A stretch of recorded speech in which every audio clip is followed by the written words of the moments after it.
we're doing our best. They're trying to project something that's not real. Or, you know what? The world doesn't know what we're prepared to go out and do. What sense did you get? What were the Raiders projecting to you about what they thought they would be tonight? I think it's more the latter, more along the lines of the latter that you just stated, Scott. They really thought people were sleeping on them. They really thought people thought without AB they couldn't do anything. They didn't have any explosive playmakers. They wouldn't be able to put points up on the board.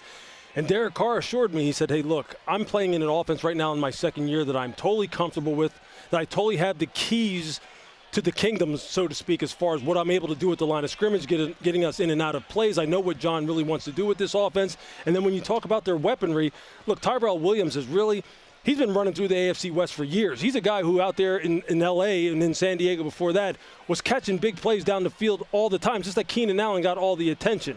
And I'll tell you this, Josh Jacobs is one of those guys who you saw him at Alabama. You saw the glimpses of the type of power this guy has, the type of stamina he has, the type of competitive character that he has, and he showed it to you tonight. In crunch time, they went to him. In crunch time, they went to Tyrell Williams. And this is the kind of thing that Derek Carr said that they could do. And then on the defensive side of the football, I'll tell you this, the secondary, Ryan Clark will tell you, played lights out. They really did. In those man cover situations when they needed to the most, they really stepped up to the challenge. They held their coverage tight.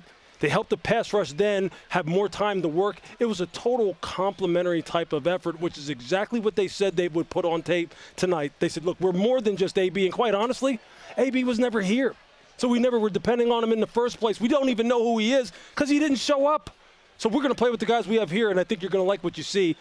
Now, you can ask America, did you like what you see? They're not the same old Raiders, I'm just telling you.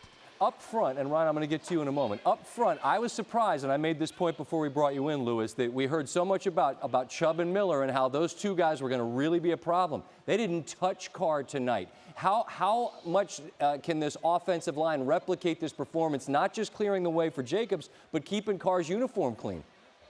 Yeah, look, that's one of the things that John Gruden told us he wanted to do this offseason was get Derek Carr some protection. So that meant going out and getting Trent Brown, making him the highest paid tackle in the NFL, and just parking him over there on the right side and saying, hey, do your work. It meant getting Colton Miller healthy, getting him bigger, getting him stronger. And he was someone who they talked about as saying, look, he's going to have a tremendous second year. Do not put a whole lot of stock into his first year where he played hurt, and he still needed to grow and develop his strength. So those are two of the main reasons why Bradley and Vaughn were neutralized. On top of it, Derek was getting the ball out of his hands fast. They were multiple and diverse on offense in terms of run-pass mix.